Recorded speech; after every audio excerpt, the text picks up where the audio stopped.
Lei nº 13.105, de 16 de março de 2015. Código de Processo Civil. A Presidenta da República. Faço saber que o Congresso Nacional decreta e eu sanciono a seguinte lei. Parte geral. Livro 1. Das Normas Processuais Civis. Título único. Das Normas Fundamentais e da Aplicação das Normas Processuais.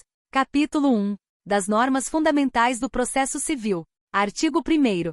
O processo civil será ordenado, disciplinado e interpretado conforme os valores e as normas fundamentais estabelecidos na Constituição da República Federativa do Brasil, observando-se as disposições deste Código. Artigo 2º. O processo começa por iniciativa da parte e se desenvolve por impulso oficial, salvo as exceções previstas em lei. Artigo 3º. Não se excluirá da apreciação jurisdicional ameaça ou lesão a direito. Parágrafo 1º.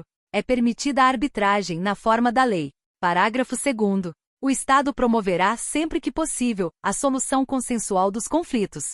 Parágrafo 3º. A conciliação, a mediação e outros métodos de solução consensual de conflitos deverão ser estimulados por juízes, advogados, defensores públicos e membros do Ministério Público, inclusive no curso do processo judicial. Artigo 4º. As partes têm o direito de obter em prazo razoável a solução integral do mérito, incluída a atividade satisfativa. Artigo 5º. Aquele que de qualquer forma participa do processo deve comportar-se de acordo com a boa-fé. Artigo 6º. Todos os sujeitos do processo devem cooperar entre si para que se obtenha, em tempo razoável, decisão de mérito justa e efetiva. Artigo 7º. É assegurada às partes paridade de tratamento em relação ao exercício de direitos e faculdades processuais, aos meios de defesa, aos ônus, aos deveres e à aplicação de sanções processuais, competindo ao juiz zelar pelo efetivo contraditório. Artigo 8º.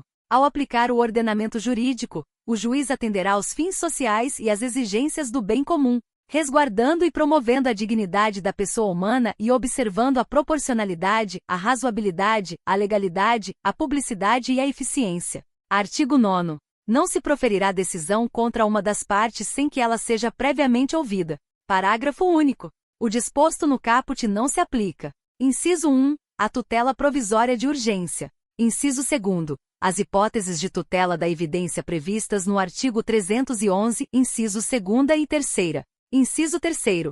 A decisão prevista no artigo 701. Artigo 10. O juiz não pode decidir em grau algum de jurisdição, com base em fundamento a respeito do qual não se tenha dado às partes oportunidade de se manifestar, ainda que se trate de matéria sobre a qual deva decidir de ofício. Artigo 11. Todos os julgamentos dos órgãos do Poder Judiciário serão públicos, e fundamentadas todas as decisões, sob pena de nulidade. Parágrafo único.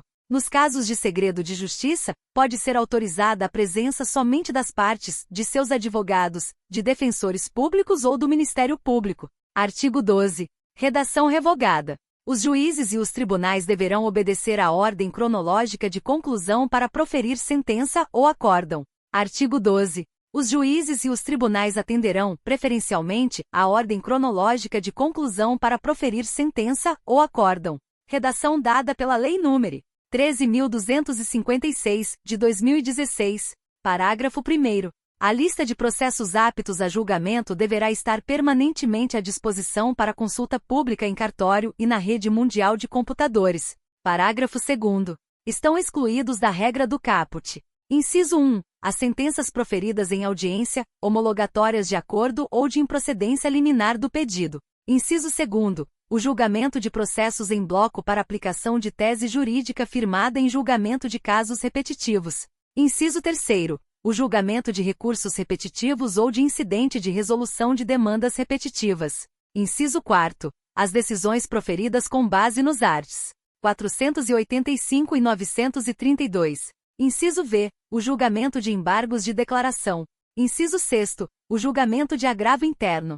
Inciso 7º. As preferências legais e as metas estabelecidas pelo Conselho Nacional de Justiça. Inciso 8º. Os processos criminais, nos órgãos jurisdicionais que tenham competência penal. Inciso 9º. A causa que exija urgência no julgamento, assim reconhecida por decisão fundamentada. Parágrafo 3º. Após elaboração de lista própria, respeitar-se-á a ordem cronológica das conclusões entre as preferências legais. Parágrafo 4º.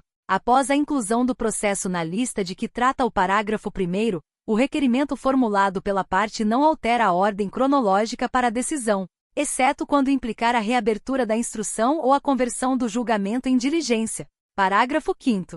Decidido o requerimento previsto no parágrafo 4º, o processo retornará à mesma posição em que anteriormente se encontrava na lista. Parágrafo 6º.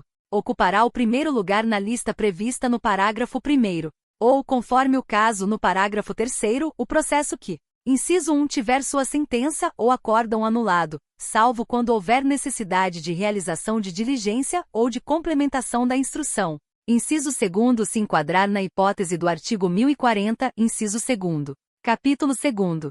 Da aplicação das normas processuais. Artigo 13. A jurisdição civil será regida pelas normas processuais brasileiras, ressalvadas as disposições específicas previstas em tratados, convenções ou acordos internacionais de que o Brasil seja parte. Artigo 14. A norma processual não retroagirá e será aplicável imediatamente aos processos em curso, respeitados os atos processuais praticados e as situações jurídicas consolidadas sob a vigência da norma revogada. Artigo 15. Na ausência de normas que regulem processos eleitorais, trabalhistas ou administrativos, as disposições deste Código lhes serão aplicadas supletiva e subsidiariamente. Livro 2º. Da função jurisdicional. Título 1. Da jurisdição e da ação. Artigo 16. A jurisdição civil é exercida pelos juízes e pelos tribunais em todo o território nacional, conforme as disposições deste Código. Artigo 17. Para postular em juízo é necessário ter interesse e legitimidade.